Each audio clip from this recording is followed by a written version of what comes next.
Kishoreganj model থানার officer in charge Abul Kalam ভূঁইয়ার নেতৃত্বে সন্ধ্যার পর থানা এলাকা জুড়ে নিরাপত্তা টহল জোরদার করা হয়েছে। শহরের আবাসিক এলাকা, প্রধান সড়ক, ব্যবসায়িক কেন্দ্র এবং জনবহুল স্থানগুলিতে পুলিশি উপস্থিতি বাড়ানো হয়েছে, যা সাধারণ মানুষকে সুরক্ষা দেওয়ার পাশাপাশি অপরাধ দমন কার্যক্রমকে আরও কার্যকর করতে সাহায্য করছে। ওসি আবুল কালাম ভূঁইয়া জানান, এই উদ্যোগ জেলার সাধারণ জনগণের নিরাপত্তা নিশ্চিত করা এবং অপরাধের প্রোফাইল কমানো জেলা পুলিশের নির্দেশনার অংশ।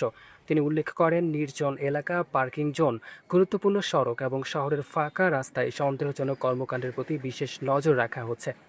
স্থানীয়রা পুলিশি কার্যক্রমকে ইতিবাচকভাবে গ্রহণ করেছেন। শহরের ব্যবসায়ী ও বাসিন্দারা জানান, নিয়মিত টহল এবং সক্রিয় পুলিশি উপস্থিতির ফলে অপরাধ নিয়ন্ত্রণে দৃশ্যমান উন্নতি লক্ষ্য করা যাচ্ছে।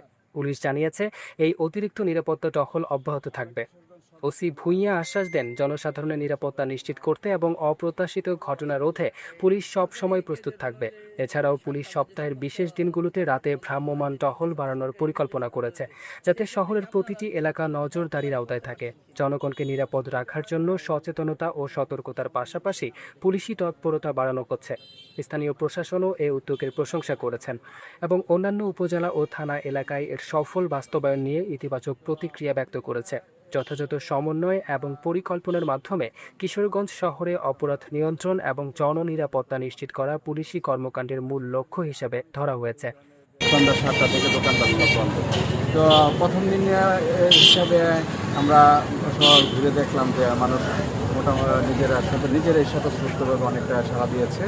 আশা করি আগামীকাল এই ধরনের জেলা প্রশাসন, পৌর প্রশাসনের মধ্য থেকে, বাজার ব্যবসায়ী সমিতির মধ্য থেকে যদি মাইকিং অব্যাহত থাকে, জনগণ এটা মানিয়ে নেবে এবং রাষ্ট্রীয় যে নির্দেশনা এটা বাস্তবায়নের জনগণ নিজ থেকে উদ্যোগ করে। আমি এই ক্ষেত্রে কিশোরগঞ্জবাসীকে ধন্যবাদ জানাতে চাই, কারণ তারা অনেকটাই নিজেরাই দেখা গেছে যে এটাকে উদ্যোগী হয়ে বন্ধ করতেছে। মোহাম্মদ জোনায়েদ হোসেন জুয়েলের তথ্যচিত্রে ইশরাক অর্ণব, চ্যানেল 21, কিশোরগঞ্জ।